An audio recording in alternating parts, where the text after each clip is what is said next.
Hi everyone, welcome to Sridhar CC. So this last December month part 1 current affairs discuss చేద్దామండి.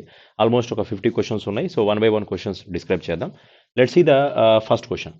So first question చూడండి. So which organization has been ranked number 1 cooperative among the top 300 cooperatives in the world with holding its position from last year. So one of the cooperative organisation. So మన ప్రపంచం మొత్తం మీద top 300 కోఆపరేటివ్స్లో నుంచి మన Indian cooperative ఒక company top ప్లేస్లోకి వెళ్ళింది. లాస్ట్ ఇయర్ కూడా ఇది టాప్లోనే ఉంది. సేమ్ ఈ ఇయర్ కూడా ఆ పొజిషన్ అలాగే విత్ హోల్డ్ చేసింది అనమాట. సో కాబట్టి this year also the same position was continued for the country that is in first place. ఇంతకీ ఏ కోఆపరేటివ్ ఏజెన్సీకి ప్రపంచం మొత్తం మీద ఉన్న టాప్ 300 కోఆపరేటివ్స్లో మన ఇండియన్ కోఆపరేటివ్ టాప్లో ఉంది.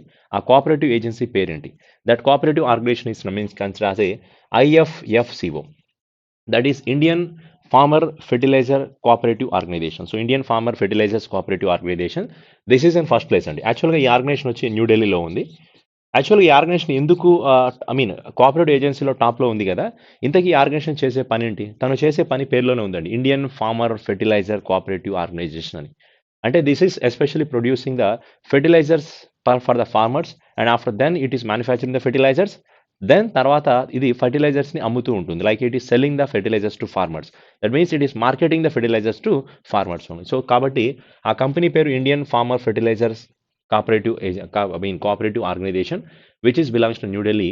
This is called the top 300 cooperatives in the world. It is called the number 1 place only. So కాబట్టి ఆన్సర్ IFFCO అవుతాయి. మిగతావన్నీ కూడా డైరీ ఫార్మ్స్ అండి. So this is a farmers company, farmers cooperative agency only. Okay, second question చూడండి. Who is set to take over the Geoffrey Okamoto as the IMF number 2 official? యాక్చువల్గా international monetary ఫండ్కి IMF full form is you can see international monetary fund. ఈ international monetary ఫండ్కి already మనకు ఒక director ఉన్నారండి. The name of the director is consider as a Kristalina Georgieva is acting as a director of IMF. The second highest position పేరు deputy director అంటాం. రీసెంట్గా ఇప్పటి వరకు డిప్యూటీ డైరెక్టర్గా that person is Geoffrey Okamoto అనే person ఉన్నారు. ఈ జియోఫీ Okamoto అనే పర్సన్ ఫ్రమ్ USA కంట్రీ. రీసెంట్గా ఇతని ప్లేస్లో మన ఇండియన్ పర్సన్ని డిప్యూటీ డైరెక్టర్గా అపాయింట్ చేశారు. That is the second highest position of IMF. ఆ పర్సన్ పేరు గీతా గోపీనాథ్ అండి. Gita Gopinath is chief economist of International monetary Fund. రీసెంట్గా ఆవిడ చీఫ్ ఎకనామిస్ట్ పొజిషన్ నుంచి రిజైన్ చేశారు. ఆవిడ రిజైన్ చేసిన తర్వాత ఆవిడ్ని మన ఇంటర్నేషనల్ మానిటరీ ఫండ్కి డిప్యూటీ డైరెక్టర్గా అపాయింట్ చేయడం జరిగిందండి. సో కాబట్టి అతని ప్లేస్లో, ఆవిడ ప్లేస్లో ముందున్న పర్సన్ పేరు జియోఫీ ఒకమోటో అనే పర్సన్ని రీప్లేస్ చేస్తూ ఇంటర్నేషనల్ మానిటరీ ఫండ్కి గీతా గోపీనాథ్ని సెకండ్ హైయెస్ట్ పొజిషన్కి అపాయింట్ చేశారు. That is deputy director only. ఓకేనా? సరే, ఇప్పుడు పాయింట్ ఏంటి? Indra Nooyi is from Indian person అండి. నా ఇంకో క్వశ్చన్ ఏంటంటే, IMF యొక్క హెడ్ ఆఫీస్ ఎక్కడ ఉందంటే we know that is in Washington డీసీలో హెడ్ క్వార్టర్స్ ఉన్నాయి. మీకు అందరికీ తెలిసింది. ఇదే వాషింగ్టన్ డీసీలో మనకి వరల్డ్ బ్యాంక్ హెడ్ ఆఫీస్ ఉంది. అలాగే international finance corporation head office ఇక్కడే ఉంది. International bank for reconstruction development head office ఇక్కడే ఉంది. International development association head quarters కూడా ఇక్కడే ఉన్నాయి. This world bank will have the total 189 membership countries ఉంటే ఇంటర్నేషనల్ మానిటరీ ఫండ్లో టోటల్ 190 మెంబర్షిప్ కంట్రీస్ ఉన్నాయి. సో ఇక్కడ అజయ్ త్యాగి అనే పర్సన్ మన సెబీకి చైర్మన్గా యాక్ట్ చేస్తున్నారు. ఇంద్ర నోయి అనే పర్సన్ ఇంతకుముందు పెప్సికోకి చీఫ్గా యాక్ట్ చేసిన పర్సన్, చైర్మన్గా యాక్ట్ చేసిన పర్సన్ అనమాట. Okay, now another point is key, that is next question should be C. As per the Reserve Bank of India report, the states have budgeted their consolidated gross fiscal deficit to gross domestic product ratio to how much percentage? చూడండి, RBI నివేదిక ప్రకారం రాష్ట్రాలు తమ ఏకీకృత స్థూల ద్రవ్యలోటు నుండి స్థూల దేశీయ ఉత్పత్తి నిష్పత్తికి 2021-22కి ఎంత శాతం బడ్జెట్ కేటాయించారు? అంటే ఇప్పుడు మన ఫిజికల్ డెఫిషిట్ అనేది ఎంత? యాజ్ పర్ RBI రిపోర్ట్ ప్రకారం 2020-21 ఫైనాన్షియల్ ఇయర్లో మన ఇండియా యొక్క గ్రాస్ ఫిజికల్ డెఫిషిట్ అనేది ఎంత ఉంది, స్థూల ద్రవ్యలోటు అనేది ఎంత ఉంది అని అడుగుతున్నారు. That is said the growth rate is answer for this question is 3.7% అండి. ఇక్కడ స్థూల ద్రవ్యలోటు అన్న దాని ఫిజికల్ డెఫిషిట్ అంటే మీనింగ్ ఏంటండి అంటే, ఫిజికల్ అంటే ఏంటి? ఫిజికల్ అంటే కరెంట్ ఇయర్ అంటాం. డెఫిషిట్ అంటే ఏంటి? డెట్ అంటాం. Deficit meaning is consider as a debt. అంటే ఫైనాన్షియల్ ఇయర్ డెట్స్ అంటే కరెంట్ ఇయర్ డెట్స్ అని మీనింగ్ వస్తుంది. So physical deficit meaning is current year debt అని మీనింగ్ అనమాట. ప్రస్తుత సంవత్సరం మన దేశానికి ఉన్న అప్పుని కరెంట్ ఇయర్ డెట్ అంటాం. How can you calculate the current year debt of India? With the current year debt of India, we can calculate our fiscal deficit of India. We can calculate based on the government of India expenditure minus government of India income. So government చేసే ఖర్చులో నుంచి గవర్నమెంట్కి వచ్చిన ఆదాయాన్ని తీసేస్తే మిగిలేది government యొక్క అప్పులు అనమాట. సో మన ప్రస్తుత సంవత్సరం ఇండియన్ గవర్నమెంట్ కొన్న అప్పుని ఫిజికల్ డెఫిషిట్ అంటాం. ఓకేనా. ఇప్పుడు మన ఇండియా యొక్క అప్పు ఎంత ఉందండి అంటే 3.7% ఆఫ్ జీడిపి ఉంది అని రిజర్వ్ బ్యాంక్ ఆఫ్ ఇండియా చెప్తుందండి. యాజ్ పర్ ఆర్బీఐ ఇది 3.7% అనమాట. అంటే ఏంటి, ఎగ్జాంపుల్ మన గ్రాస్ డొమెస్టిక్ ప్రొడక్ట్ వాల్యూ కనుక రూ. 100 ఉన్నట్లయితే ఆ 100లో రూ. 3.7 మన అప్పేనమాట. మన గవర్నమెంట్ అనేది రూ. 100 ఒక ప్రోడక్ట్ ఇన్వెస్ట్ చేయడం కోసం మనం చేసిన జీడిపి అనేది మనం గ్రాస్ డొమెస్టిక్ ప్రొడక్ట్ అంటే total value of goods and services in a country, ఆ వాల్యూ రూ. 100 ఉంటే కనుక మన ఇండియాలో ప్రొడ్యూస్ చేసిన ప్రొడక్ట్స్ యొక్క వాల్యూ మొత్తం రూ. 100 ఉంటే కనుక ఆ 100లో రూ. 3.70 మనం చేసిన అప్పు అనమాట. అంటే అప్పు అంత అమౌంట్ ఆఫ్ మనీ ఉంది. ఇది ఎంత తగ్గితే అది మనకు అంత మంచిది. ఇది ఆర్బీఐ చేసిన ప్రకారం 3.7% అని చెప్తున్నారు. బట్ యాక్చువల్‌గా 2021లో సెంట్రల్ గవర్నమెంట్ అనేది యూనియన్ బడ్జెట్‌ని రిలీజ్ చేసింది. As per this union budget the Indian fiscal deficit value should be 6.5% of GDP అని క్యాలిక్యులేట్ చేశారు. ఇది మొన్న ఫిబ్రవరిలో రిలీజ్ అయిన బడ్జెట్ ఉంది కదా! ఆ బడ్జెట్‌లో 6.8% ఆఫ్ జీడీపీ అని మన ఫిస్కల్ డెఫిసిట్ డిక్లేర్ చేసున్నారు. ఇది తగ్గాలన్నమాట. యాక్చువల్‌గా 2020 బడ్జెట్ రిలీజ్ చేసినప్పుడు 2020 సంవత్సరంలో ఫిబ్రవరిలో బడ్జెట్ రిలీజ్ చేసినప్పుడు గవర్నమెంట్ ఏం చెప్పిందంటే, మన ఫిస్కల్ డెఫిసిట్ అనేది 3.5% ఆఫ్ జీడీపీ ఉంది అని చెప్పడం జరిగింది. ఇది 2020లో. కరెక్ట్‌గా ఇది చెప్పిన ఒక నెల రోజుల తర్వాత లాక్‌డౌన్ పడింది. ఫస్ట్ లాక్‌డౌన్ కంప్లీట్ అయిపోయింది. సెకండ్ లాక్‌డౌన్ వచ్చేసింది. అప్పుడు 2021 యూనియన్ బడ్జెట్‌కి వచ్చేటప్పటికి 3.5% ఉండాల్సిన ఫిస్కల్ డెఫిసిట్ కాస్త 6.8% అయిందని నిర్మలా సీతారామన్ అనౌన్స్‌మెంట్ ఇచ్చారు. మళ్ళీ మన జీడీపీ మన ఫిస్కల్ డెఫిసిట్ 3.5%కి రావాలి అంటే 2025 అవుతుందంట. 2025కి అవుతుంది అని చెప్పి క్లారిటీగా చెప్తున్నారు. బట్ రీసెంట్‌గా ఆర్బీఐ చెప్పిన దాని ప్రకారం అయితే 3.7% మన ఫిస్కల్ డెఫిసిట్ ఉంది అంటున్నారు. ఇలా ఉంటే బెటర్ థింగేనండి. కానీ 2022లో ఫిబ్రవరి మంత్‌లో గవర్నమెంట్ మళ్ళీ బడ్జెట్ రిలీజ్ చేస్తది. ఆ రోజు చూద్దాం మరి ఫిస్కల్ డెఫిసిట్ అనేది 3.7 ఉందా? లేక 6.8 ఉందా? లేక ఇంకా 8% ఏమైనా రీచ్ అయిందా అనేది. ఇది ఎంత పెరిగితే మనం అంత అప్పుల పాలైనట్టు అనమాట. ఇది ఎంత తగ్గితే మనం అంత సేఫ్‌గా ఉన్నట్టు అవుతుంది. సరే, వీళ్ళు చెప్పిన ప్రకారం ఇప్పుడైతే ఆర్బీఐ 3.7 అంటుంది. మరి చూద్దాం what will be there for next year. Then another question should be see. Recently, Sergey Lavrov అనే person, Sergey Lavrov has arrived the New Delhi for his official visit. And he is a Minister of Foreign Affairs of which of the country? రీసెంట్‌గా ఈ సర్జీ లవ్రవ్ అనే person మన దేశానికి అఫీషియల్‌గా visit చేయడానికి వచ్చారండి. ఇతను ఏ దేశానికి సంబంధించిన ఫారెన్ అఫైర్స్ మినిస్టర్ అవుతారు. And this person is a foreign affairs minister of Russia country only. ఇతను మన దేశానికి న్యూఢిల్లీకి వచ్చారు. మన honourable prime minister Narendra Modi గారిని కలవడం జరిగింది. అండ్ మరి మన ఇండియా యొక్క ఎక్స్టర్నల్ అఫైర్స్ మినిస్టర్ ఎవరు? And our Indian external affairs minister is S Jaishankar. ఇతను జయశంకర్ని కూడా కలవడం జరిగిందనమాట. So S Jaishankar is our Indian official minister, that is foreign affairs minister. Okay, Russia country యొక్క క్యాపిటల్ ఏంటి? We know Russia country capital is Moscow is the capital of Russia. RUBLE, ruble is a currency of Russia. The same ruble is also the currency for Belarus country. Belarus country యొక్క currency కూడా రూబెలేనండి. Belarus country capital is what? That is consider as a Belarus country capital is Minsk is the capital of Belarus country only. Clear? Then next question should be C. Next one is the government has estimated a saving of over how much amount of fiscal year 2020-21 with the help of the direct benefit transfer mechanism. So 2020-21 టైంలో ఈ సంవత్సరంలో ఈ financial ఇయర్లో direct benefit transfer scheme కింద government save చేసిన డబ్బు ఎంత అని అడుగుతున్నారు. సో గవర్నమెంట్ ఆఫ్ మనీ అనేది 2021 ఫైనాన్షియల్ ఇయర్లో ఎంత amount of money direct benefit transfer programme కింద గవర్నమెంట్ సేవ్ చేసింది. That's a question. The government has saved the total 44,000 crores అండి. మొత్తం 44,000 కోట్ల రూపాయలని గవర్నమెంట్ అనేది సేవ్ చేసింది ఇక్కడ. ఇప్పుడు పాయింట్ ఏంటండి అంటే ఎందుకు ఏంటి సేవింగ్స్ అనే కాన్సెప్ట్ ఏంటి? Why the government has saved this much amount of money? ఎందుకు సేవ్ చేసిందండి అంటే రీజన్ ఒకటి ఉందండి. పాయింట్ ఏంటండి అంటే మన డైరెక్ట్ బెనిఫిట్స్ ట్రాన్స్ఫర్ అనే ప్రోగ్రామ్ గవర్నమెంట్ 2013 నుంచి ఫాలో అవుతున్నారు. అంటే ఏం చేస్తారు డైరెక్ట్ బెనిఫిట్ ట్రాన్స్ఫర్ స్కీమ్‌లో? వాళ్ళ బ్యాంక్ అకౌంట్స్‌లోకి మన కస్టమర్స్, మన పీపుల్ బ్యాంక్ అకౌంట్‌లో government of India financial services ఇస్తుంది. అంటే డైరెక్ట్‌గా వాళ్ళ బ్యాంక్ అకౌంట్‌లో డిపాజిట్ చేస్తుందన్నమాట. ఎలాంటివి? లైక్ ఓల్డ్ ఏజ్ పెన్షన్స్ అవ్వచ్చు, ఎల్‌పీజీ సబ్సిడీ ప్రోగ్రామ్స్ వచ్చే అమౌంట్ గాని, మన్రేగా అంట, Mahatma Gandhi national rural employment guarantee act కింద వర్క్ చేసిన వాళ్ళకి సాలరీలు వాళ్ళ బ్యాంక్ అకౌంట్‌లో వేయడం గాని, ఓకేనా. అలాగే రేషన్ రిలేటెడ్ ఏమైనా గవర్నమెంట్ అనేది ఇస్తున్నప్పుడు వాళ్ళ అకౌంట్‌లోకి డబ్బులు డిపాజిట్ చేయడం గాని, పబ్లిక్ డిస్ట్రిబ్యూషన్ స్కీమ్‌లో ప్రోగ్రామ్‌గా, ప్రధానమంత్రి గరీబ్ కళ్యాణ్ యోజన ప్రోగ్రామ్ కింద ఒక ₹500 వాళ్ళ బ్యాంక్ అకౌంట్‌లో డిపాజిట్ చేయడం గాని, ఇలాంటివి డైరెక్ట్‌గా అలాగే పీఎం కిసాన్ ప్రోగ్రామ్ కింద ఫార్మర్స్ అకౌంట్‌లోకి డైరెక్ట్‌గా అమౌంట్ ఆఫ్ మనీ డిపాజిట్ చేయడం గాని, ఇదంతా డైరెక్ట్ బెనిఫిట్ ట్రాన్స్ఫర్ అంటాం. తెలుగులో నగదు బదిలీ పథకం అంటాం. ఇప్పుడు ఈ ప్రోగ్రామ్ ఏదైతే మన ఇండియాలో రన్ చేస్తున్నారో దీంట్లో చాలామంది ఫేక్ పర్సన్స్ కూడా ఉన్నారు. మన్రేగా ప్రోగ్రామ్‌లో చాలామంది ఫేక్ అకౌంట్‌లు క్రియేట్ చేసి అమౌంట్ తీసుకుంటున్నారు. ఓల్డ్ ఏజ్ పర్సన్స్‌లో ఫేక్ అకౌంట్‌లు ఉన్నాయి. ఈ ఎల్‌పీజీ గ్యాస్ సబ్సిడీలో కూడా ఫేక్ అకౌంట్‌లు, బోగస్ అకౌంట్స్ ఉన్నాయి. దీనివల్ల గవర్నమెంట్‌కి చాలా ఎక్కువ డబ్బులు ఖర్చయిపోతుందండి. అంటే waste of I mean necessity persons కంటే కూడా వేరే వాళ్ళకి చాలా మందికి డబ్బులు వెళ్ళిపోతున్నాయి. అందుకని గవర్నమెంట్ దీన్ని సీరియస్‌గా తీసుకొని ఒక్కొక్కళ్ళని వెరిఫై చేయడం స్టార్ట్ చేసింది. ఈ డైరెక్ట్ బెనిఫిట్ ట్రాన్స్‌ఫర్‌లో ప్రోగ్రామ్‌గా ఎవరెవరికైతే ఫేక్ అకౌంట్‌లు ఉన్నాయో అన్నీ క్యాన్సిల్ చేసి పడేశారు. దీనివల్ల గవర్నమెంట్‌కి 2020, 21 44,000 కోట్ల రూపాయలు మిగిలిందనమాట.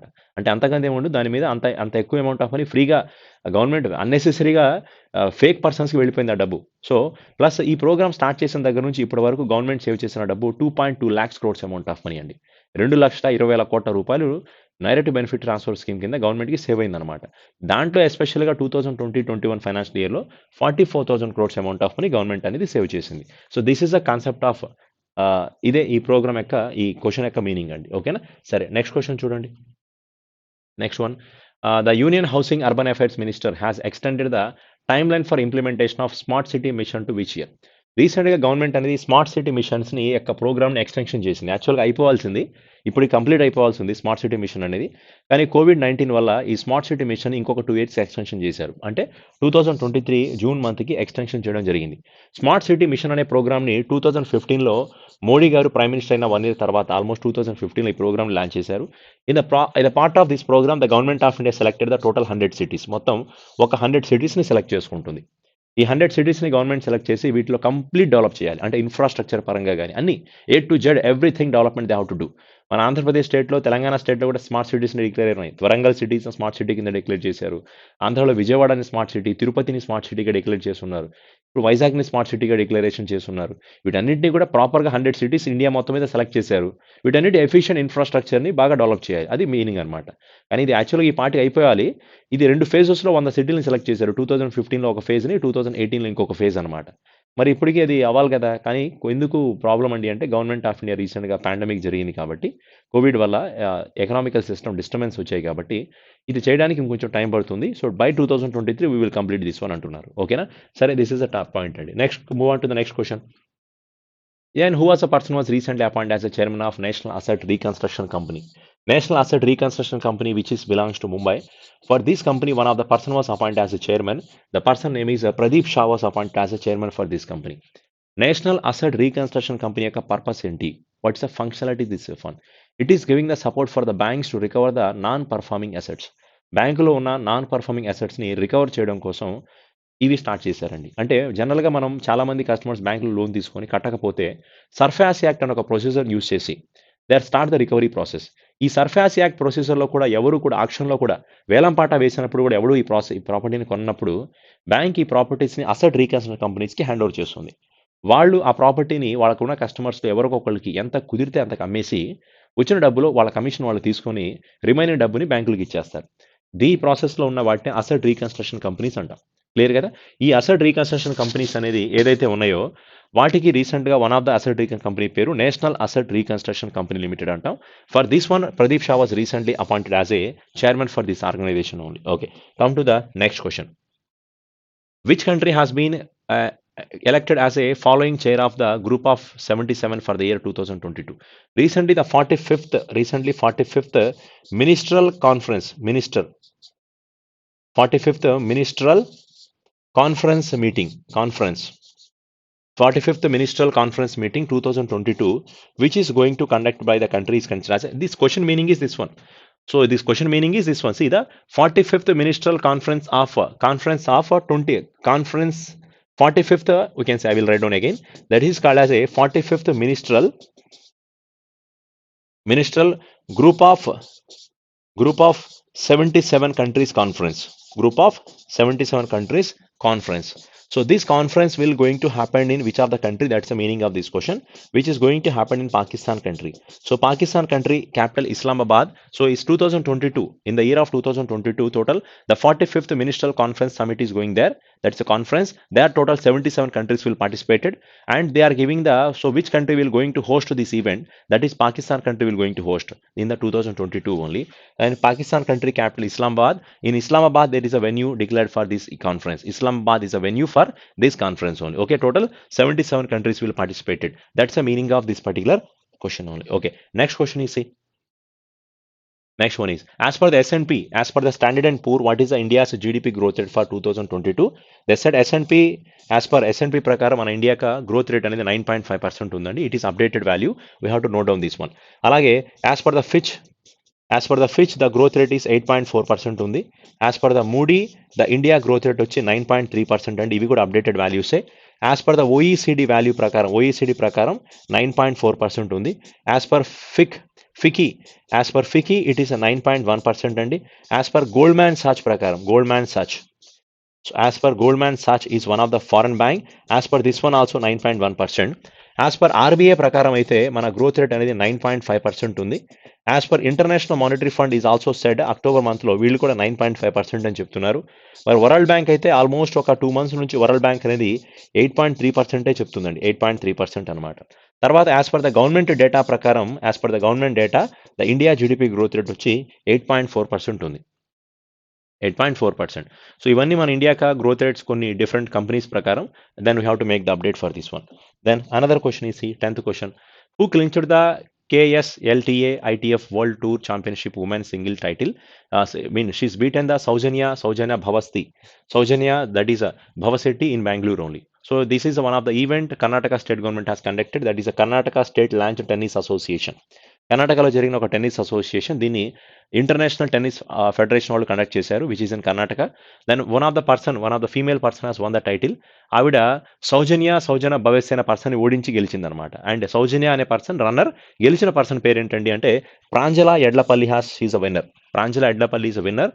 And Soujanya Bhavisetti is declared as a winner for this event. ఇది జరిగింది బెంగళూరులో జరిగిందనమాట. ఇది కండక్ట్ చేసింది ఇంటర్నేషనల్ టెన్నిస్ ఫెడరేషన్ వాళ్ళు కండక్ట్ చేశారు. దానికి ఒక పేరు పెట్టారు, that is a Karnataka state లాంచింగ్ టెన్నింగ్ అసోసియేషన్లో గెలిచిన ఫీమేల్ పర్సన్ పేరు ప్రాంజల ఎడ్లపల్లి. కర్ణాటక బెంగళూరులో మనకి కెంపెగౌడ ఇంటర్నేషనల్ ఎయిర్పోర్ట్ ఒకటి ఉందండి, which is very famous international airport, which is belongs to Bengaluru only. Okay, next question చూడండి ఒకసారి. And what is which bank has launched the future rich saving bank? Which of the bank has recent launched ఒక programme launch చేశారు, that is a rich savings bank product for women మహిళా మిత్ర plus only. ఏ bank వాళ్ళు రీసెంట్గా మహిళా మిత్ర plus అనే ప్రోగ్రామ్ని స్టార్ట్ చేశారు. ఇది ఎస్పెషల్గా ఫీమేల్ పర్సన్స్ కోసం స్టార్ట్ చేసిన ప్రోగ్రామ్.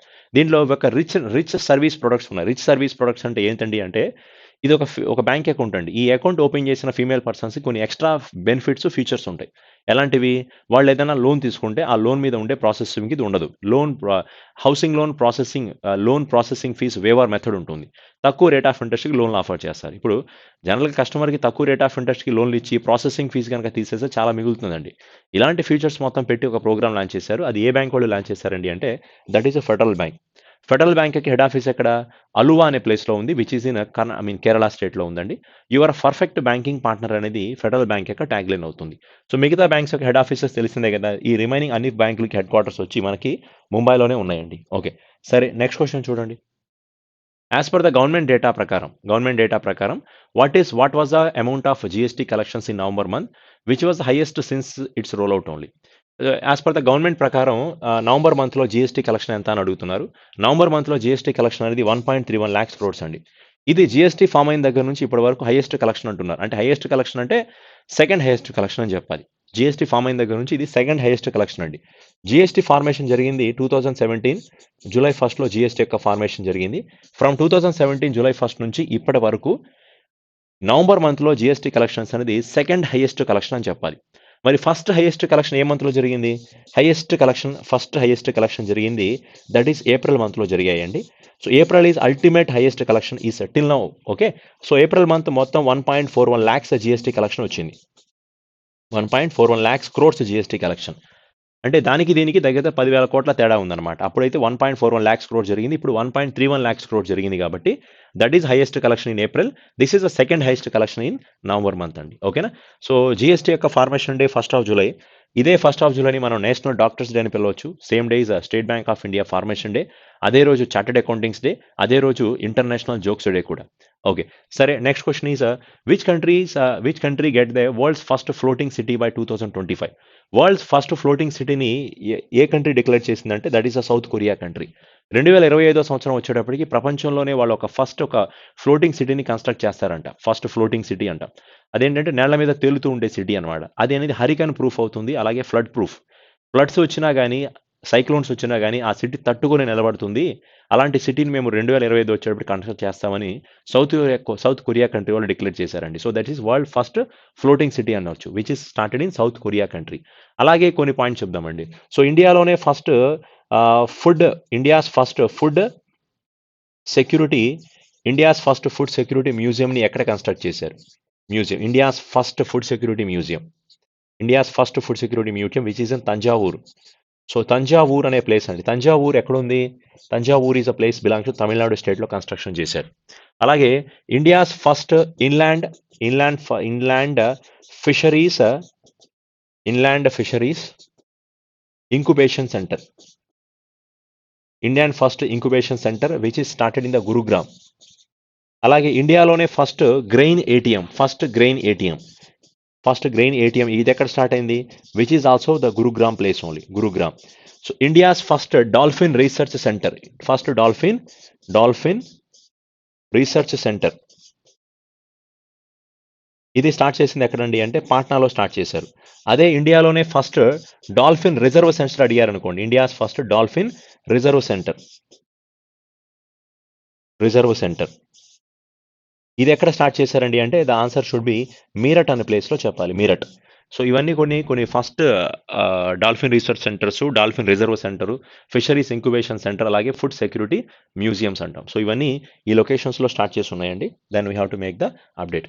నెక్స్ట్ క్వశ్చన్ చూడండి. Who will head the committee that has been formed by the government to revise criteria of EWS, that is economically weaker section quota. ఈ EWS అనే concept 2018లో వచ్చింది. 10% reservation can provided here for the general candidates ఎవరైతే ఉన్నారో. Economical weakers అంటే వాళ్ళ family income అనేది below 8 lakhs కనుక ఉన్నట్లయితే వాళ్ళని ఎకనామికల్ వీకర్ సెక్షన్ పీపుల్ కిందకి కన్సిడర్ చేయొచ్చు. సో వాళ్ళకి ఆల్మోస్ట్ ఎంత అమౌంట్ ఆఫ్ మనీ శాంక్షన్ చేస్తున్నారండి అంటే around they are giving, sanction కాదు, రిజర్వేషన్ ఎంత అండి అంటే they are providing 10% of reservation అండి. ఇప్పుడు ఈ కాన్సెప్ట్ ఆల్రెడీ స్టార్ట్ చేసి ఒక 3 years అయిపోయింది. దీని మీద మళ్ళీ రీఇన్వెస్టిగేషన్ అనమాట, రీవిజిట్ చేస్తున్నారు. మళ్ళీ ఏమన్నా కొత్త రూల్స్ అండ్ రెగ్యులేషన్స్ని మార్చడం జరగబోతుంది. దీనికోసం గవర్నమెంట్ ఒక కమిటీని అపాయింట్ చేసింది. Who was the head of the committee అండి అంటే the committee head is considered Ajay Pandey was acting as head అండి. ఈ మన ఎండి పాత్ర అనే పర్సన్ రిజర్వ్ బ్యాంక్ ఆఫ్ ఇండియాకి డిప్యూటీ గవర్నర్గా యాక్ట్ చేస్తున్నారు. బట్ ఇక్కడ మీరు ఆన్సర్ వచ్చి అజయ్ పాండే పేరు చెప్పండి. So Ajay Pandey was head of this particular committee only. Okay, సరే నెక్స్ట్ క్వశ్చన్ చూడండి. అండ్ వన్ మోర్ క్వశ్చన్, ఇదేంటండి అంటే who inaugurated the leadership forum on financial technology అంటే ఫిన్టెక్ అంటే ఫైనాన్షియల్ టెక్నాలజీకి సంబంధించిన ఒక లీడర్షిప్ కాన్ఫరెన్స్ జరిగింది వర్చువల్గా. దీన్ని ఎవరు ఇనాగ్రేట్ చేశారు? ఆన్లైన్లో జరిగిన కాన్ఫరెన్స్ కాబట్టి ఫైనాన్షియల్ టెక్నాలజీ రిలేటెడ్ ఇష్యూస్ మీద జరిగిన conference. This conference was conducted by the Narendra Modi, that is a financial technology conference which is started by mod a గారు స్టార్ట్ చేశారండి. సో ఇక్కడ ఉన్న వాళ్ళందరూ తెలుసుగా, he was a prime minister, Amit Shah is a home minister, Rajnath Singh is a defence minister, Jitendra Singh is our earth sciences and technology, ministry of public services and grievances and pensions ministries ఇతను. Ashwini Vaishnav is railway minister and this person is also information technology minister also. సరే next question చూడండి. Second women's trap title national championship. So second women's championship title ఎవరు గెలుచుకున్నారు? National championship అండి అంటే this is consider as A 64th national shooting championship అండి. 64th national shooting championship. ఈ national shooting championship అనేది రీసెంట్గా జరిగింది. 64th నేషనల్ షూటింగ్ ఛాంపియన్షిప్ అనేది అది పటియాలా ప్లేస్లో జరిగింది. సో పటియాలా అనే ప్లేస్ ఎక్కడ ఉందండి అంటే Patiala. So Patiala is place belongs to Punjab స్టేట్లో జరిగింది. దీంట్లో జరిగిన ఈ షూటింగ్ ఛాంపియన్షిప్లో గెలిచిన పర్సన్ ఎవరండి అంటే Shreyasi Singh from Bihar state only. ఈవిడ బీహార్ స్టేట్ అమ్మాయి అనమాట, శ్రేయాశిష్ సింగ్. తను రీసెంట్గా ఈ షూటింగ్ ఛాంపియన్షిప్లో లాస్ట్ ఇయర్ కూడా తనే గెలిచింది అండ్ ఈ సంవత్సరం కూడా తనే. అంటే తన కెరీర్లో తనకి 2 టైటిల్స్ వచ్చాయి. 2 times she has won the title only. ఆ అమ్మాయి పేరు Shreyasi Singh from Bihar state. So Bihar స్టేట్లో ఉన్న భాగల్పూర్ అనే ఒక ప్లేస్ ఉందండి బీహార్లో. ఆ భాగల్పూర్ ప్లేస్లో మొత్తం ఇప్పటి వరకు 4 జియోగ్రఫికల్ ఇండికేషన్ ట్యాగ్స్ వచ్చాయి. 4 జియోగ్రఫికల్ ఇండికేషన్ ట్యాగ్స్ రావడం జరిగింది. సో దాంట్లో రీసెంట్గా జర్దాలు మ్యాంగో అనే దానికి, అలాగే భాగల్పూర్ సిల్క్ శారీకి జియోగ్రఫికల్ ఇండికేషన్ ట్యాగ్ వచ్చింది. రీసెంట్గా ఒక ప్రోడక్ట్కి జియోగ్రఫికల్ ఇండికేషన్ ట్యాగ్ వచ్చింది which is Bihar only, Bhagalpur. ఆ భాగల్పూర్లో ఒక పెయింటింగ్ ఇచ్చారండి. సో మీరు కామెంట్లో చెప్పండి, భాగల్పూర్ స్టేట్కి సంబంధించిన ఏ పెయింటింగ్కి రీసెంట్గా జియోగ్రఫికల్ ఇండికేషన్ ట్యాగ్ వచ్చిందో. You have to make a comment here, ఓకేనా. భాగల్పూర్ అనే సిటీకి ఇండియాలోనే ఒకే ఒక్క సిటీకి 4 జియోగ్రఫికల్ ఇండికేషన్ ట్యాగ్స్ రావడం ఫస్ట్ టైం. దాంట్లో రీసెంట్గా ఒక పెయింటింగ్ వచ్చింది. నేను అడిగేది ఆ పెయింటింగ్ యొక్క పేరెంట్ అని అడుగుతున్నాను. So make the answer for Geography in comments only. సరే నెక్స్ట్ క్వశ్చన్ చూడండి. రీసెంట్‌గా రిలయన్స్ ఉందిగా, రిలయన్స్ క్యాపిటల్ బోర్డ్‌కి. ఇది రిలయన్స్ క్యాపిటల్ బోర్డ్ అనేది ముఖేష్ అంబానీ కంపెనీ అయితే కాదు. ఈ రిలయన్స్ క్యాపిటల్ బోర్డ్ అనేది మన అనిల్ అంబానీ కంపెనీ అనమాట. ఈ రిలయన్స్ క్యాపిటల్ బోర్డ్ అనేది. ఈ రిలయన్స్ క్యాపిటల్ బోర్డ్‌కి రీసెంట్‌గా ఒక పర్సన్‌ని అడ్మినిస్ట్రేటర్‌గా అపాయింట్ చేశారు. అపాయింట్ చేసింది Reserve Bank of India. So RBI has appointed one person as administrator for Reliance Capital Limited and who was appointed recently. ఆ పర్సన్ పేరు వై నాగేశ్వరరావు అనే పర్సన్‌ని అపాయింట్ చేశారు. ఈ కంపెనీ లాస్‌లో ఉంది. అనిల్ అంబానీకి ఉన్న కంపెనీలు ప్రాఫిట్‌లో రన్ చేస్తున్నారు. కానీ అనిల్ అంబానీకి ఉన్న కంపెనీలు లాస్‌లో ఉన్నాయి. ముఖేష్ అంబానీకి యొక్క కంపెనీస్ ప్రాఫిట్‌లో ఉన్నాయి. అనిల్ అంబానీకి సంబంధించిన one of the company Reliance communication అది లాస్‌లోనే ఉంది. ఇప్పుడేమో ఇదిగో ఈ రిలయన్స్ క్యాపిటల్ కూడా లాస్‌లోనే రన్ అవుతుంది. దీనికి రీసెంట్‌గా వై నాగేశ్వరరావు అనే పర్సన్‌ని ఆర్‌బీఐ ఒక అడ్మినిస్ట్రేటర్‌గా అపాయింట్ చేయడం జరిగిందండి. Okay. Then next point is next question which city has join the bilateral maritime exercise that is a CARAT with USA. రీసెంట్గా ఈ మ్యారిటైమ్ ఎక్సర్సైజ్ ఉంది కదా, ఆ మ్యారిటైమ్ ఎక్సర్సైజ్ పేరు క్యారెట్. ఇది ఏ రెండు దేశాలకు మధ్యలో జరిగిందండి అంటే యుఎస్ఏకి అండ్ బంగ్లాదేశ్ కంట్రీస్కి మధ్యలో జరిగింది. Cooperative afloat readiness and training. Cooperative afloat readiness and training అనేది ఈ ఎక్సర్సైజ్ పేరు. This is a maritime exercise. ఇది ఇండియాకిను నాట్ ఇండియా, యుఎస్ఏకి బంగ్లాదేశ్కి మధ్యలో జరిగిన ఎక్సర్సైజ్. ఇండియాకి యుఎస్ఏకి మధ్యలో జరిగిన ఒక మిలిటరీ ఎక్సర్సైజ్ పేరు యుద్ధ అభ్యాస్ అంటాం. యుద్ధ అభ్యాస్. ఇది ఆల్రెడీ ఎప్పుడో జరిగింది యుద్ధ అభ్యాస్ అనేది. దెన్ అలాగే రీసెంట్గా ఎక్కువరాస్ ఎక్కువ ఎక్కువరాస్ ఎక్కువరన్ నాట్ ఎక్కువరన్ అండి, Ekuverin. Ekuverin. So Ekuverin is one of the naval exercise which is happening between the two countries. ఏ రెండు దేశాలు రీసెంట్గా ఎక్కువరన్ అనే ఒక ఎక్సర్సైజ్ ని కండక్ట్ చేశాయండి అంటే దట్ ఈస్ ఇండియా కంట్రీ అలాగే మాల్దీవ్స్ కంట్రీ అండి. ఇండియా అలాగే మాల్దీవ్స్ వీళ్ళిద్దరూ కలిసి చేసిన ఎక్సర్సైజ్ పేరు ఇది.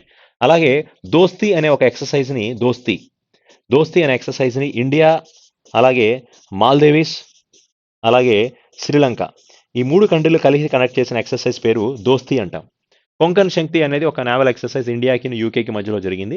దోస్తీ ఒకటి కొలంబియా కాన్ఫరెన్స్ అని కొలంబియా మ్యారిటైమ్ ఎక్సర్సైజ్ అది కూడా ఈ అన్ని దేశాలకు మధ్యలోనే జరిగిన కొన్ని ఎక్సర్సైజెస్ అండి. సో కాబట్టి ఎక్కువెరన్ ఈస్ ఇండియాకి మాల్దీవ్స్కి, దోస్తీ అనేది ఇండియాకి మాల్దీవ్స్కి శ్రీలంకకి మధ్యలో జరిగిన కొన్ని ఎక్సర్సైజెస్ అండి. Then come to the next question is Shakti అనేది ఎక్సర్సైజ్ శక్తి ఈస్ బిట్వీన్ ఇండియాకి ఫ్రాన్స్ కంట్రీకి మధ్యలో జరిగిన ఓ maritime exercise. India France will hosted this one. అలాగే రీసెంట్గా మన ఇండియన్ ఆర్మీ వాళ్ళు సాగర్ శక్తి అనే ఒక ఎక్సర్సైజ్ కండక్ట్ చేశారు. Sagar Shakti. So where they conducted the Sagar Shakti that is in Pune. ఇది మన ఇండియన్ ఆర్మీ కండక్ట్ చేసిన ఒక ఎక్సర్సైజ్ అండి, Sagar Shakti which is happened in Pune only. Exercise Shakti అనేది ఇండియాకి ఫ్రాన్స్కి మధ్యలో జరిగిన మ్యారిటైమ్ ఎక్సర్సైజ్ అవుతుంది. ఓకే, సరే నెక్స్ట్ క్వశ్చన్ చూడండి. Which country successfully launched the new communication satellite named Zhongxiang 1D and XS ఒక కమ్యూనికేషన్ శాటిలైట్ ని ఏ కంట్రీ వాళ్ళు పంపించారండి అంటే this country is China only. China వాళ్ళు దీనికోసం ఈ శాటిలైట్ ని పంపించారు కదా స్పేస్ లోకి.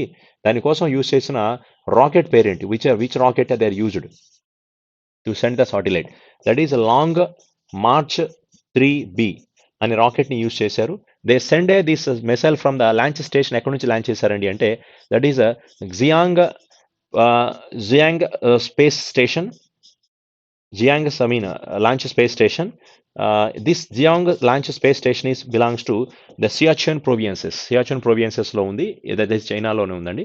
అక్కడ నుంచి దీన్ని లాంచ్ చేశారు. రాకెట్ ని లాంగ్ మార్చ్ 3B అనే రాకెట్ ని వాడారు. దీనికోసం పంపించిన శాటిలైట్ పేరు ఏంటండి అంటే జాంగ్ 1D అనే శాటిలైట్ ని పంపించారు. పంపించిన దేశం ఏది అంటే చైనా.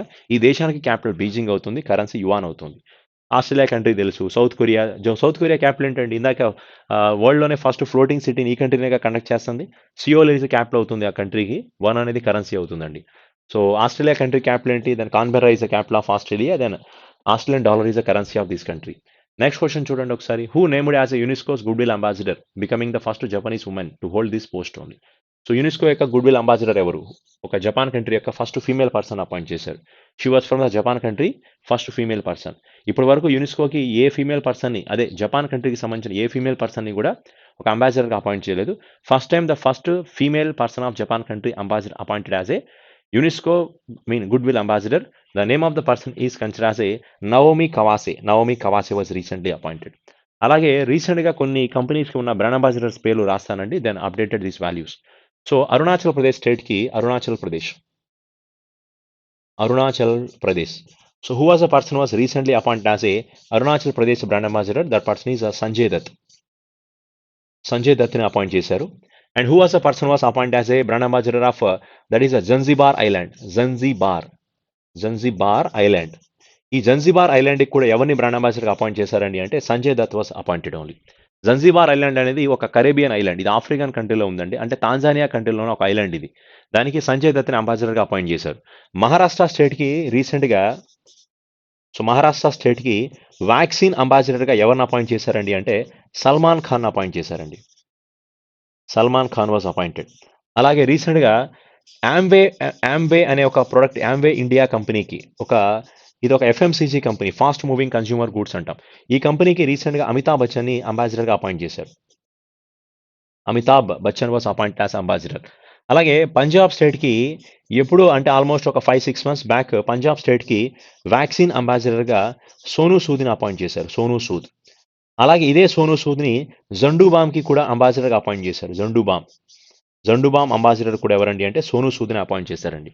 అలాగే రీసెంట్గా అడిడాస్ బ్రాండ్కి అంబాసిడర్గా దీపికా పదుకునేని అపాయింట్ చేశారు. దీపికా పదుకునే. రియల్మీ కంపెనీకి అంబాసిడర్గా కేఎల్ రాహుల్ అనే పర్సన్ని అంబాసిడర్గా అపాయింట్ చేశారు. KL Rahul. And Fire Boltt అనే వేరియబుల్ బ్రాండ్కి ఫైర్ బోల్ట్ అనే ఒక వాచ్ మ్యానుఫ్యాక్చరింగ్ కంపెనీకి Virat Kohli was appointed. Virat Kohli was appointed as a brand ambassador only. Then next one వచ్చేటప్పటికి ఫాజిల్ అనే వేరియబుల్ బ్రాండ్కి కృతి సనన్ని అంబాసిడర్గా అపాయింట్ చేశారు. Kriti Sanon. Next one is CoinDCX ఒక క్రిప్టో కరెన్సీకి ఆయుష్మాన్ ఖురానాని అంబాసిడర్గా అపాయింట్ చేశారు. Ayushmann Khurrana. And next one is CoinSwitch కుబర్కి అంబాసిడర్గా ఎవరిని అపాయింట్ చేశారండి అంటే రణవీర్ సింగ్ని అపాయింట్ చేశారు. Ranveer Singh was appoint as a brand ambassadors. వీళ్ళందరూ కూడా రీసెంట్గా కొన్ని కంపెనీలకి కొన్ని ప్రొడక్ట్లకి అంబాసిడర్స్ అండి. Very very important points you have to remember for your upcoming examinations. Okay, next question, see. And which company has launched the portfolio management services marketplace for high net worth individuals investors, that is called as a Paytm Money అనేది Paytm company యొక్క subsidiary అండి. ఇది రీసెంట్గా ఒక portfolio management కాన్సెప్ట్ని start చేసింది. ఎవరి యొక్క పోర్ట్ఫోలియోని మేనేజ్ చేయబోతున్నారండి అంటే they are maintaining the high net worth individuals investors యొక్క పోర్ట్ఫోలియోని Paytm కంపెనీ మేనేజ్ చేయబోతుంది. సో కాబట్టి దీన్ని పోర్ట్ఫోలియో మేనేజ్మెంట్ అంటాం. అంటే ఆ హై నెట్ వర్త్ ఇండివిజువల్స్ ఎవరైతే ఇన్వెస్టర్స్ ఉన్నారో వాళ్ళు షేర్స్లో కానీ మ్యూచువల్ ఫండ్స్లో కానీ ఇన్వెస్ట్ చేసేవాళ్ళు అనమాట. వాళ్ళ ఆపరేషన్స్ మొత్తం కానీ Paytm మనీ చేస్తానని చెప్తుంది. ఇప్పుడు పోర్ట్ఫోలియో మేనేజ్మెంట్ అంటే ఏంటి? ఒకటి ఆపరేషన్స్ని ఒకళ్ళు చేయాల్సిన పనిని వేరే వాళ్ళు చేయడానికి పోర్ట్ఫోలియో మేనేజ్మెంట్ అంటాం. అంటే వాళ్ళు లేరు ఆ పొజిషన్లో. Behalf of that one some other person has take care about that particular organisations performance. ఇప్పుడు చూడండి, ఏ బి అనే 2 కంపెనీలు ఉన్నాయి.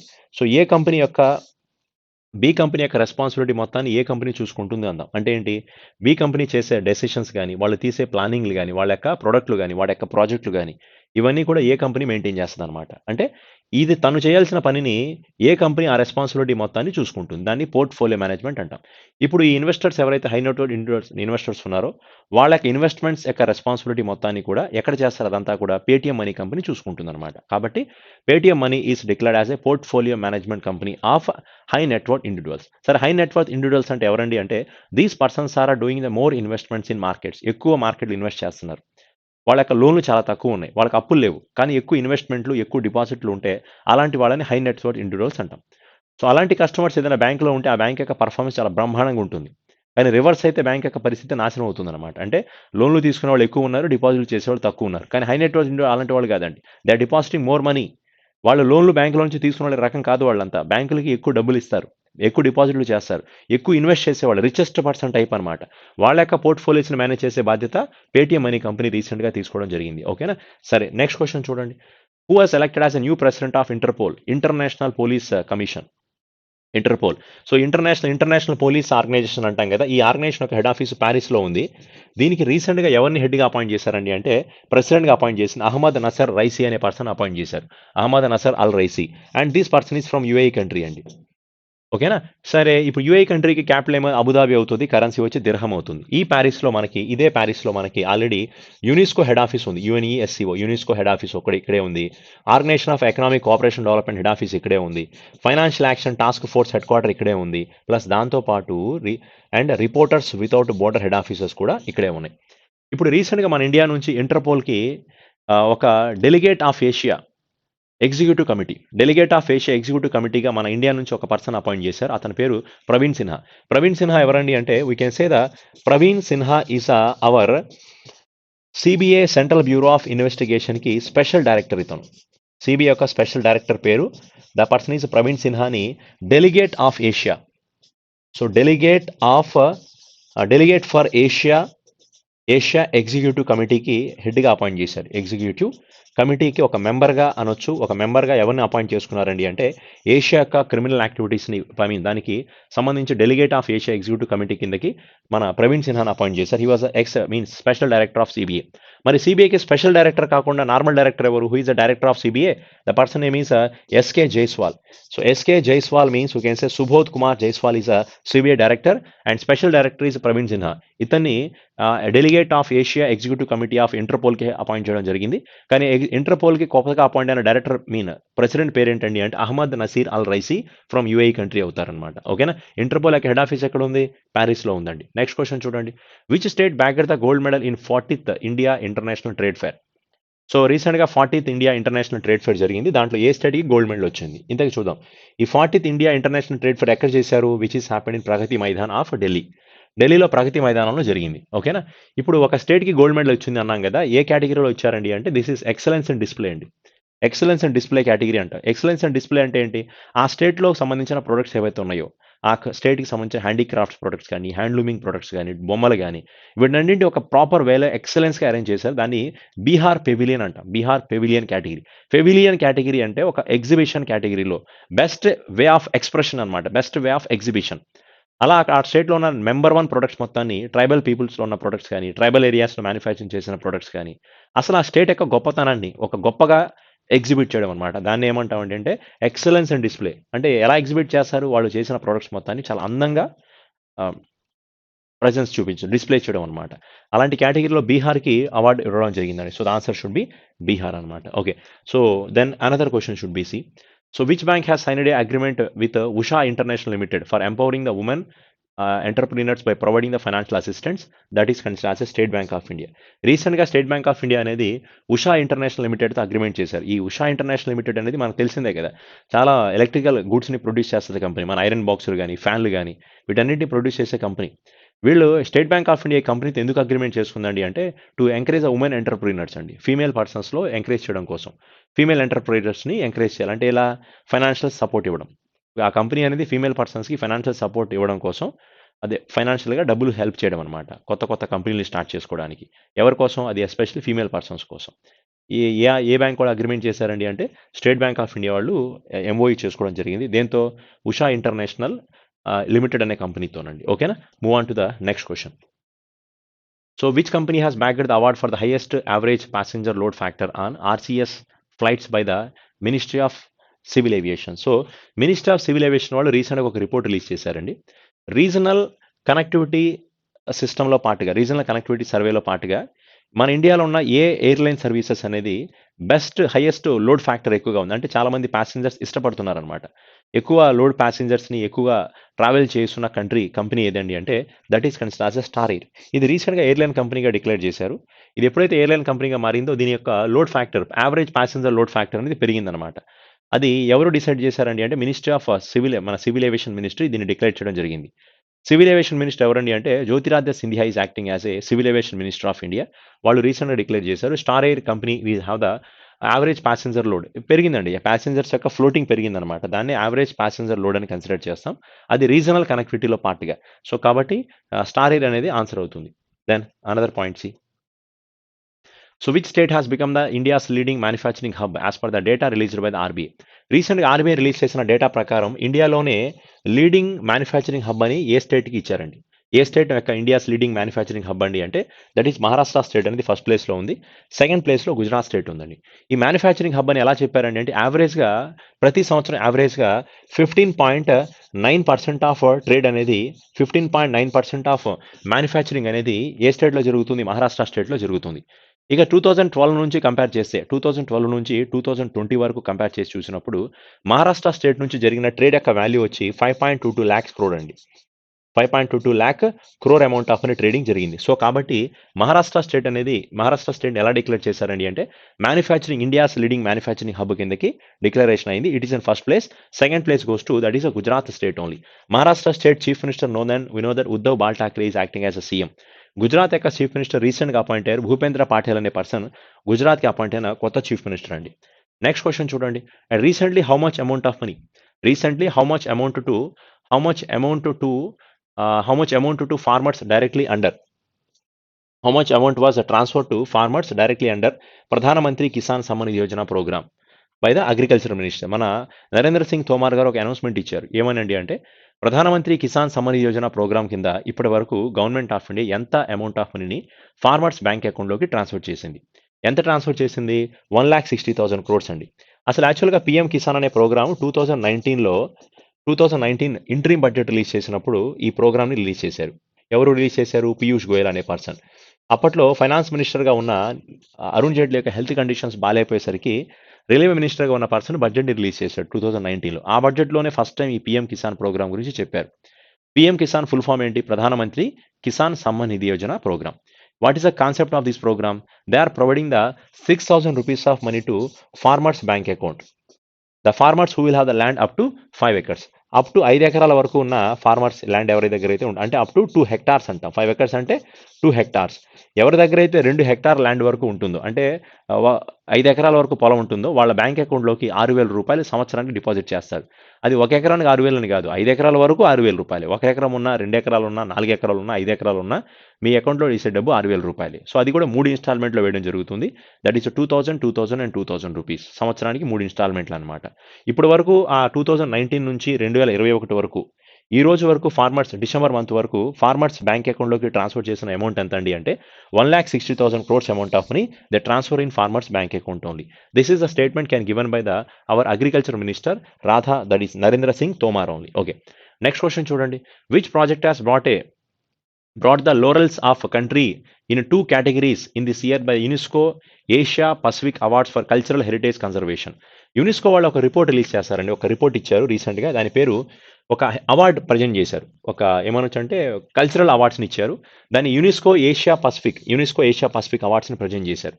So who presented Asia Pacific awards అండి అంటే యునెస్కో వాళ్ళు ప్రజెంట్ చేశారు.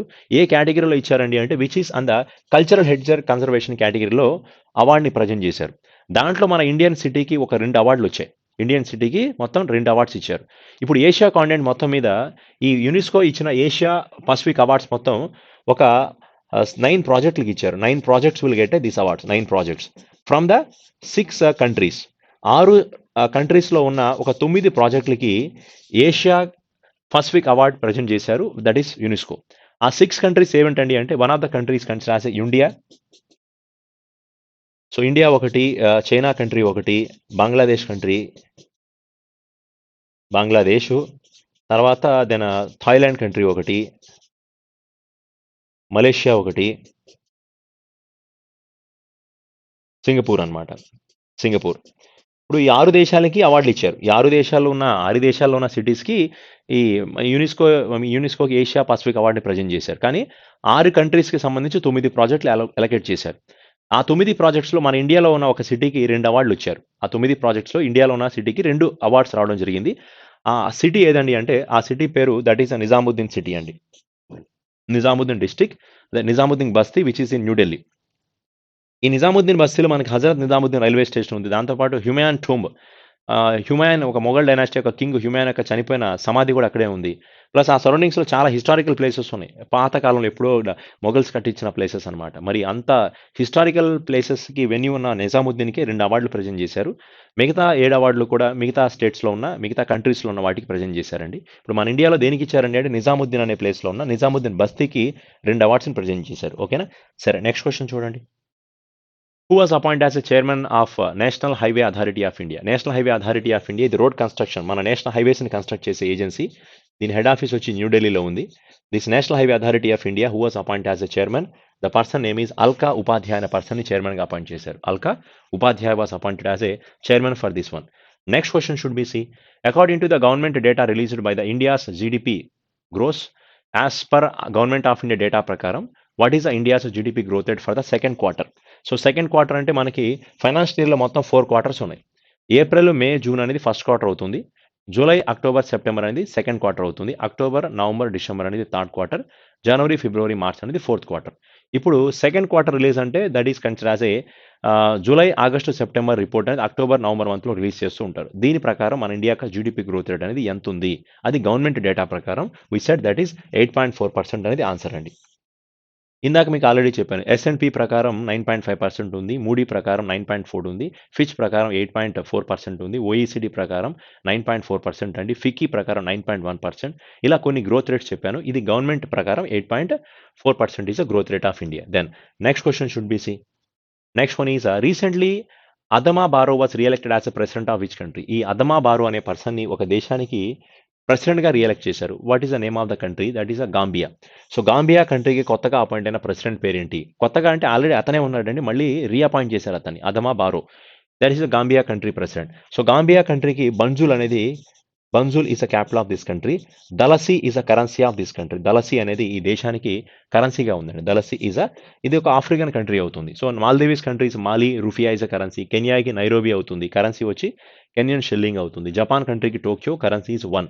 అక్కడ నైరోబి అనేది కెన్యాకి క్యాపిటల్ అవుతుందండి. సరే, నెక్స్ట్ క్వశ్చన్ ఈజ్ సి.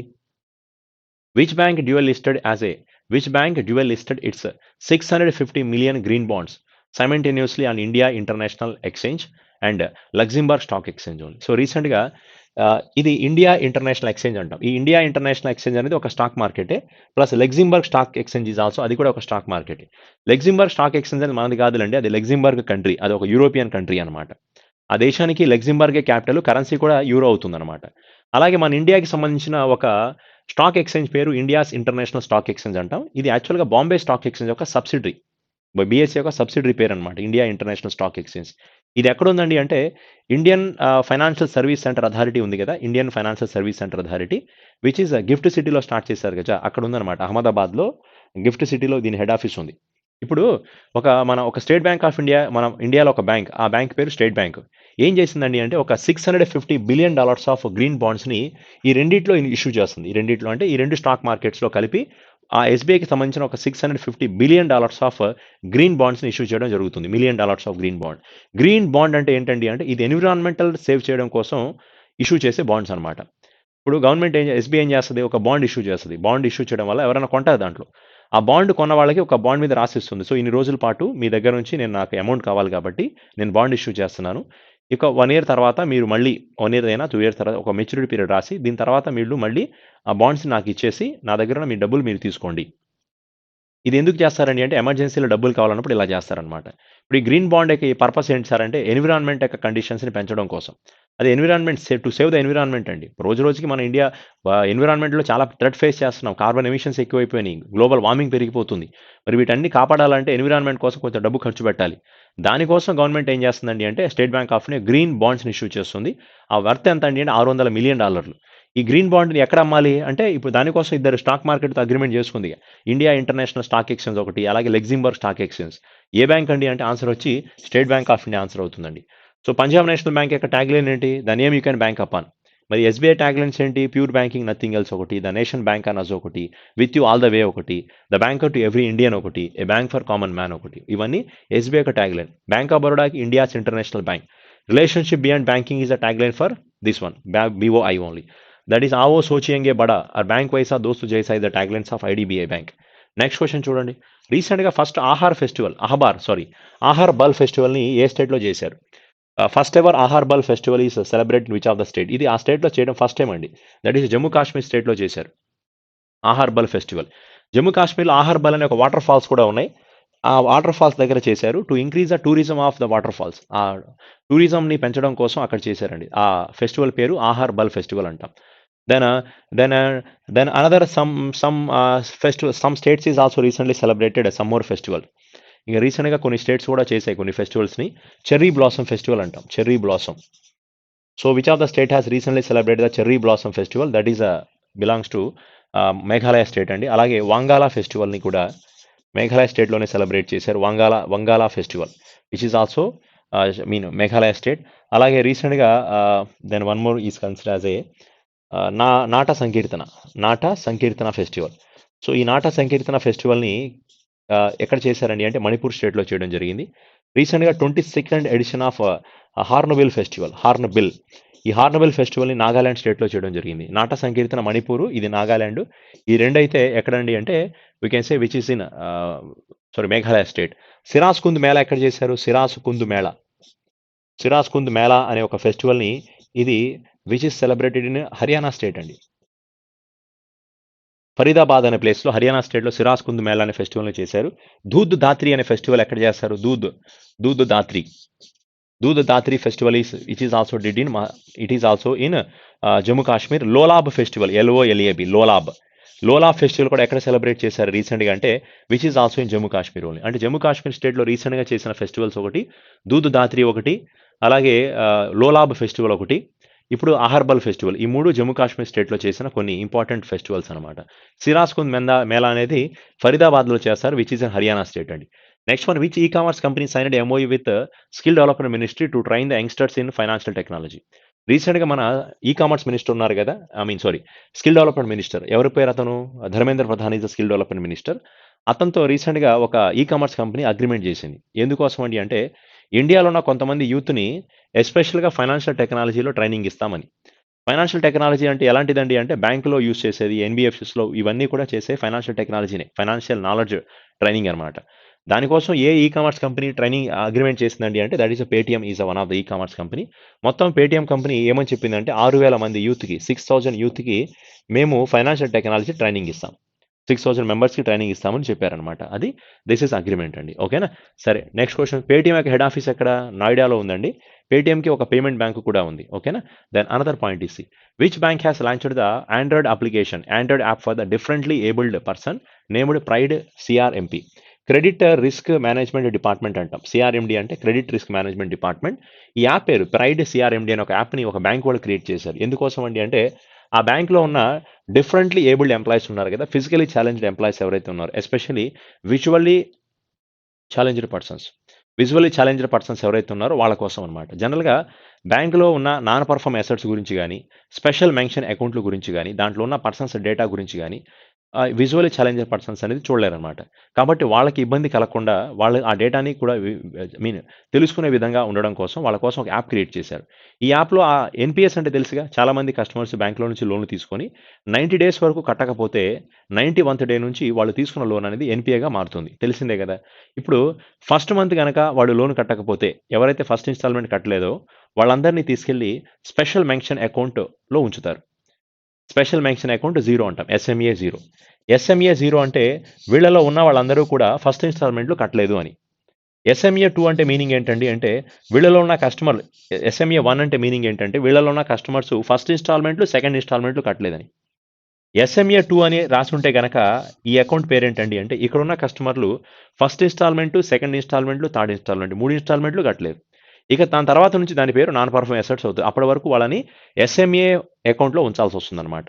వీళ్ళ డేటాని విజువల్లీ ఛాలెంజ్డ్ పర్సన్స్ కానీ, డిఫరెంట్ ఏబుల్డ్ పర్సన్స్కి తెలియాలి అండి అంటే వాళ్ళకి ఒక యాప్ క్రియేట్ చేశారు. ఈ యాప్ ద్వారా వాళ్ళకి ఒక సౌండింగ్ వినబడుతుంది. ఆ విని వాళ్ళు ఓకే, ఏ కస్టమర్స్ లోన్లు తీసుకొని ఇంతవరకు కట్టట్లేదు వాళ్ళకి తెలుస్తుంది. దాన్ని బట్టి వాళ్ళు లోన్ రికవరీ ప్రాసెస్ని స్టార్ట్ చేయొచ్చు అనమాట. ఇంతకీ ఏ బ్యాంక్ వాళ్ళు కరెక్ట్ చేశారు ఈ కాన్సెప్ట్ అండి అంటే పంజాబ్ నేషనల్ బ్యాంక్ వాళ్ళు డిఫరెంట్లీ ఏబుల్డ్ పర్సన్స్ కోసం క్రియేట్ చేసిన కాన్సెప్ట్ అండి. ఓకే, సరే, నెక్స్ట్ క్వశ్చన్ చూడండి. రీసెంట్లీ మాగ్డలెనా ఆండర్సన్ అనే పర్సన్ని ఏ దేశానికి ప్రైమ్ మినిస్టర్గా అపాయింట్ చేశారు? షీ వాజ్ రీఎలెక్టెడ్ అంటే ఆవిడ ఫస్ట్ ఫీమేల్ ప్రైమ్ మినిస్టర్ అండి. మొన్న యాక్చువల్గా ఈవిడ అపాయింట్ చేశారు, 1 వీక్లో మళ్ళీ రిజైన్ చేసింది, మళ్ళీ అపాయింట్ చేశారు. సో కాబట్టి she the first female person appoint as a prime minister of that country, that is Sweden country only. Sweden కంట్రీకి అపాయింట్ అయిన కొత్త prime minister, first female prime minister పేరు మాగడేలినా ఆండర్సన్ అనే person appoint చేశారండి. Sweden country capital is Stockholm, currency of Sweden is Swedish krona. Switzerland capital ఏమవుతుంది? Bern is the capital of Switzerland. Franc అనేది స్విట్జర్లాండ్కి currency అవుతుంది. Next question చూడండి. Which Indian American has jointly selected for the inaugural $5,000 Ciprian Foias prize for the highly original work in operation theory by the American mathematical society. రీసెంట్గా American mathematical society ఒక Indian American born పర్సన్కి రూ. 5,000 of prize money ఇచ్చింది. అంటే ఒక award present చేసింది. ఆ award పేరేంటండి అంటే క్యాప్రియాన్ ఫోయాసిస్ ప్రైజ్ అంటాం. ఒక ప్రైజ్ ఇచ్చారు. ఆ ప్రైజ్ మనీలో పార్ట్‌గా ప్రైజ్ మనీ కింద $5,000 ఇచ్చారు. ఎందుకండి అంటే అతను చేసిన రీసెర్చ్ ఆపరేషన్ థియరీ మీద, మ్యాథమెటిక్స్ ఆపరేషన్ థియరీ మీద రీసెర్చ్ చేసినందుకు highly work the person has did. అందుకే ఆ పర్సన్‌కి అవార్డ్ ప్రజెంట్ చేశారు. అతని పేరేంటండి అంటే the name of the person is Nikhil Srivastava అనే పర్సన్‌కి ప్రజెంట్ చేశారండి. And he is Indian and US born person only. So which is given by the American mathematical society of USA country. Next question చూడండి. According to the report issued by the United Nations conference on trade and development, UNCTAD వాళ్ళు ఒక report release చేశారు. As per this particular report, global trade is expected to rise how much percentage in 2021. Global trade అనేది ఎంతవరకు పెరుగుతుంది అని చెప్తున్నారు. 2021 సంవత్సరంలో as per the United Nations conference on trade and development ఇచ్చిన రిపోర్ట్ ప్రకారం మన దేశంలో ప్రపంచం మొత్తం మీద గ్లోబల్ ట్రేడ్ అనేది ఎంత పర్సెంటేజ్ పెరిగింది? ఎంత పర్సెంట్ పెరిగిందండి అంటే దే సెడ్ దట్ 23% అండి.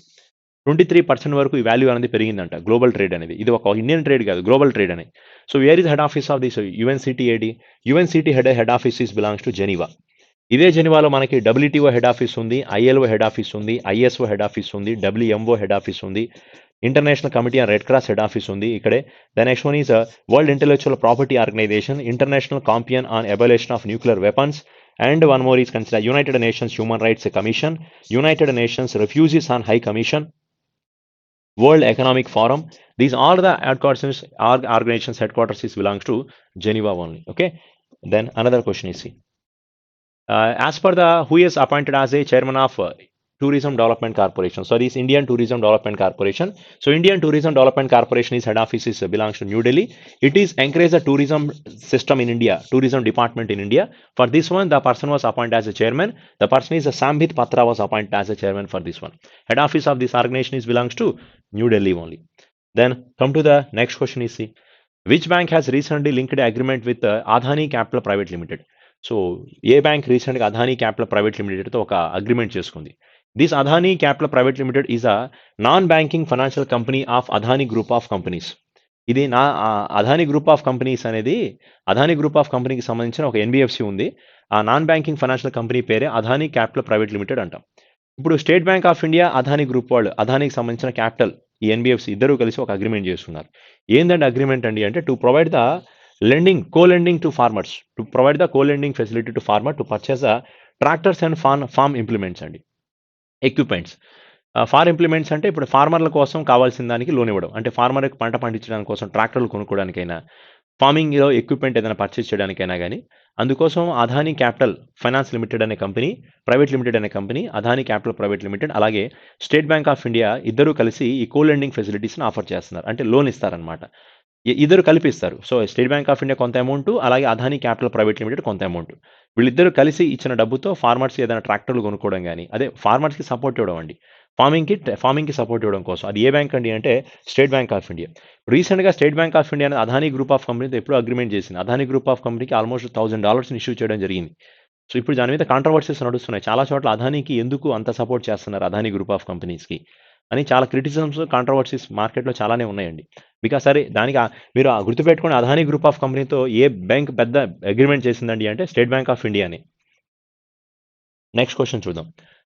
Recently the state level scheme sanction committee has approved the drinking water supply scheme worth 1,816 crore rupees to which of the state? So recent గా ఈ state level scheme sanctioning committee ఏం చేసిందండి అంటే ఒక state గవర్నమెంట్కి 1,816 crores amount of ని loan కిందకి sanction చేసింది. ఎందుకు ఇంత అమౌంట్ ఆఫ్ అని ఇచ్చారండి అంటే especially for the approve the drinking waters అండి. అసలు ఆ స్టేట్లో డ్రింకింగ్ వాటర్ కనెక్షన్స్ని పెంచడం కోసం 1,816 crores amount of money loan కిందకి శాంక్షన్ చేయడం జరిగింది. Which is given by the state level scheme committee as given this much amount of money to which of the state? ఏ స్టేట్కి ఇచ్చిందండి అంటే the answer for this question is Rajasthan స్టేట్కి ఇంత amount of money ఇవ్వడం జరిగింది. ఎందుకండి అంటే to boost up the drinking water facilities అనమాట. సో ఎవరిచ్చారు? State level scheme committee, sanctioning committee అంత amount of money Rajasthan state provide చేసింది. Okay sir, next question C. As per the Ministry of State Personal Public Grievances and Pensions, Jitendra Singh is India to have how many nuclear reactors by 2024? So మన Jitender Singh already గురించి తెలుసుగా, ఈయనకు మన ministry of personal grievances, మన ministry of earth science and technology minister. ఏం చెప్తున్నారండి అంటే 2024 సంవత్సరం వచ్చేటప్పటికి మన ఇండియాలో ఎన్ని న్యూక్లియర్ రియాక్టర్స్ వస్తాయి అంటున్నారు. So they said the answer should B 9 nuclear reactors అండి. అంటే ఇప్పుడు ఆల్రెడీ మనకు ఒక 7 న్యూక్లియర్ రియాక్టర్స్ ఇండియాలో ఉన్నాయి. 7 nuclear power plants already there in India. ఇక 2024 వచ్చేటప్పటికి దే గోయింగ్ టు స్టార్ట్ ఇంకా కొన్ని న్యూక్లియర్ రియాక్టర్స్ని స్టార్ట్ చేయబోతున్నారు. ఇంకొక 9 వస్తాయి అంటున్నారు. So already we have the 7, ఇంకొక 9 అంటే ఇంకో 2 పెంచుతున్నారు అనమాట. సో మన ఇండియాలో ఉన్నప్పుడు న్యూక్లియర్ పవర్ ప్లాంట్లు ఎక్కడ ఉన్నాయి? So where the have the nuclear power plants are there. So nuclear power plants వచ్చి మన ఇండియాలో తారాపూర్ అనే ఒక న్యూక్లియర్ పవర్ ప్లాంట్ ఉందండి. Tarapur. Where is the Tarapur nuclear power plant which is in Maharashtra state. ఇది ఇండియాలోనే ఫస్ట్ న్యూక్లియర్ పవర్ ప్లాంట్ ఇది, which is first nuclear power plant in India. Kakrapar nuclear power plant ఒకటి ఉందండి, Kakrapar. So Kakrapar nuclear power plant which is belongs to Gujarat స్టేట్లో ఉంది. తర్వాత next one is Narora atomic power plant. Narora atomic power plant is in Uttar Pradesh state. Madras atomic power plant is there which is in Kalpakkam. Kalpakkam అంటే that is Kalpakkam which is belongs to Tamil Nadu state. Then అలాగే Kudankulam nuclear power plant, Kudankulam nuclear power plant is there which is also in Tamil Nadu state. ఇది ఇండియాలోనే largest nuclear power plant అవుతుందండి. Then Kaiga atomic power plant is there, Kaiga. So where is the Kaiga atomic power plant which is in Karnataka state only. Kaiga atomic power plant అనేది కర్ణాటక స్టేట్లో ఉందండి. So these are the I mean Tarapur ఒకటి, నరోరా ఒకటి, కాకర్పర్ ఒకటి, then Kaiga is also one more there. Then next one is Kudankulam చెప్పాను కదా. Tarapur is one, Kakrapar is one, Narora Madras ఒకటి, కుడంకులం ఒకటి, కైగా ఒకటి. So these are the some nuclear power plants are there in India. Then one more, I think one more nuclear power plant is also available. 1, 2, 3, 4, 5 and 6. Okay. Tarapur, Kakarpar, Narora, Madras, Kudankulam nuclear power plant and Kaiga atomic power plant is there. So then these are the so these are the some nuclear power plants are there. So okay, nuclear power plant is saying okay, we will discuss later that one. So these are the nuclear power plants are there in India. ఈ nuclear power plants అనేది already ఉన్నాయి. సో ఇంకా ఇండియాలో ఇంకొక power ప్లాంట్స్ని 2024కి ఇంకొక 9 పవర్ ప్లాంట్స్ని స్టార్ట్ చేయబోతున్నారు ఇండియన్ గవర్నమెంట్ అనేది. Then next one is consider as a one more is Rawat Bhat only, Rawat Bhat. So Rawat Bhat a nuclear power plant is which is located in Rajasthan state only. ఇది రాజస్థాన్ స్టేట్లో ఉందండి. ఓకేనా. So total 7 అయిపోయినాయి కదా. Major nuclear power plant these are only. The next question should be C which word has chosen as a word of the year by the Merriam-Webster. Merriam-Webster is one of the dictionary. As per this dictionary, they declared as a vaccine is a word of the year. Vaccine word of the year కిందకి Merriam-Webster dictionary decide చేసిందండి. Vax was declared as a word of the year for the Oxford dictionary. Oxford dictionary ప్రకారం vax అనేది word of the ఇయర్గా ఉంది. As per the Collins dictionary ప్రకారం, as per the Collins dictionary point of view, non-fungible token is a word of the year. As per the dictionary.com,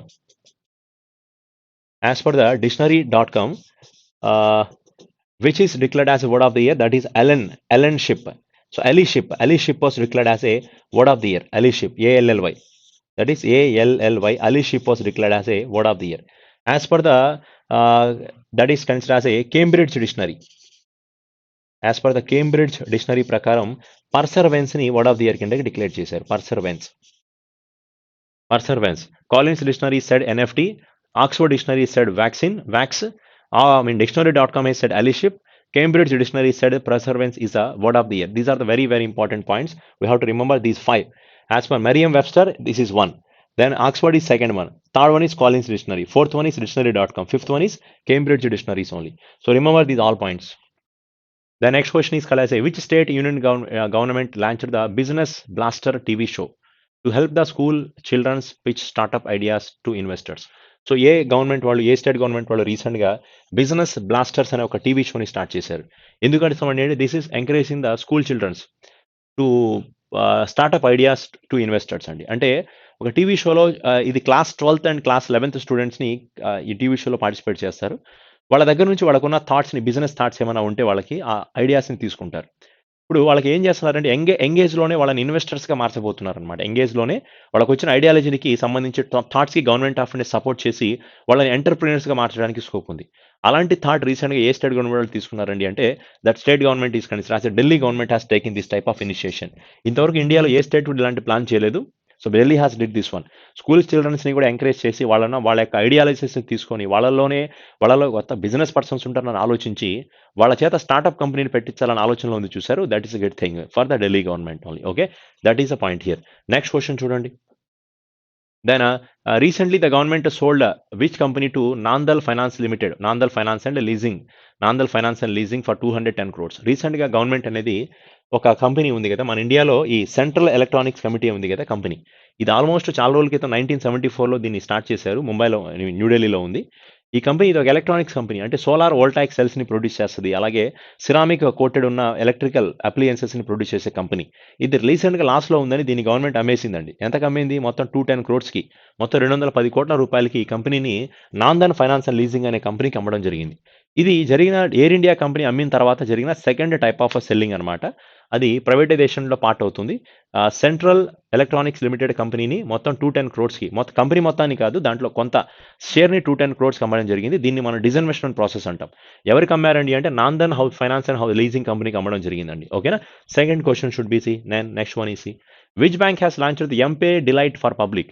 A bank వాళ్ళు రీసెంట్గా Ampere delight అనే ఒక application launch చేశారండి అంటే Jammu Kashmir bank వాళ్ళు launch చేశారండి. Jammu Kashmir bank శ్రీనగర్లో ఉంది. We serving more, we serving empower అనేది దీని యొక్క tag line. We serving empower is a tag line for this bank.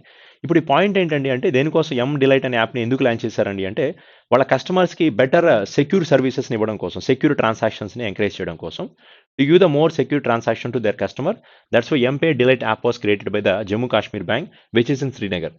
So then IDBI bank ఒకటి, ఇది నానిటాల్ బ్యాంక్ అనేది ప్రైవేట్ సెక్టార్ బ్యాంక్ అవుతుంది. ఇది కూడా ప్రైవేట్ సెక్టార్ బ్యాంకే. IDFC, HDFC is also private sector. ICICI bank is also private sector bank. So Nainital అనే bank Uttar Pradesh state కిందకు వస్తుందండి.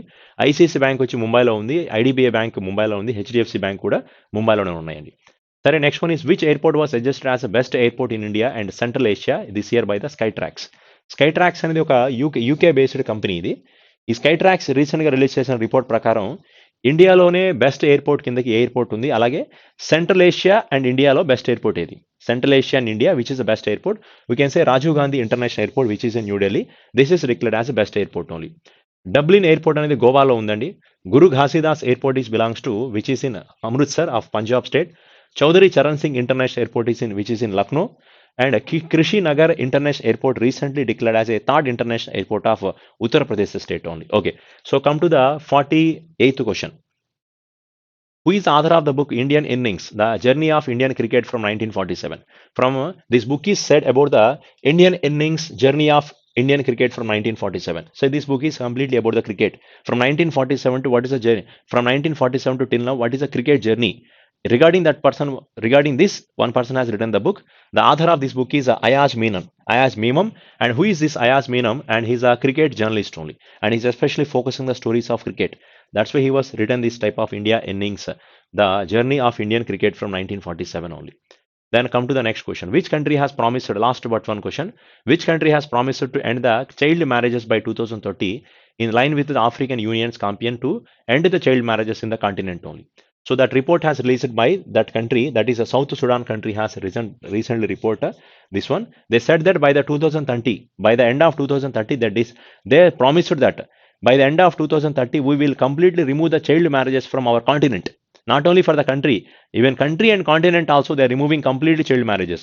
ఆ ఖండం నుంచే, ఆ దేశం నుంచి, ఆ ఖండం నుంచి కంప్లీట్గా చైల్డ్ మ్యారేజెస్ ని తీసేస్తామని చెప్పి సౌత్ సుడాన్ కంట్రీ రీసెంట్గా ప్రామిస్ చేసిందండి. So south Sudan country capital is జూబా.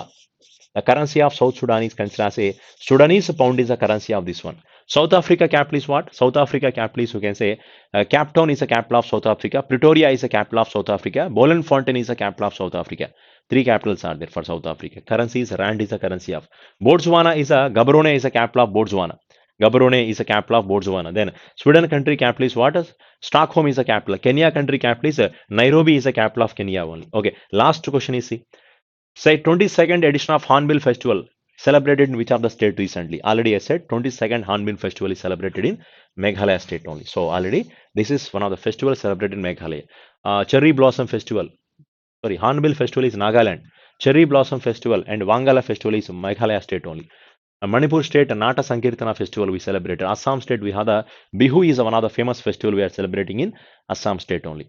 Okay, then recently Aharbal festival is which is celebrated in Jammu Kashmir state, and Doodh Dhatri festival is also Jammu Kashmir state only. And okay, see, these are the very important topics of December month part 1 current affairs. So then next class we'll go for the part 2 current affairs of December month only. So ఇవన్నీ ఒకసారి చూసుకోండి. మీకు already state bank of India mains examination ఉంది కదా! Second half జనవరి. So ఒకసారి వెళ్ళేటప్పుడు ఈ 50 questions చూడండి. So again as soon as possible you can make the December month part 2 current affairs also.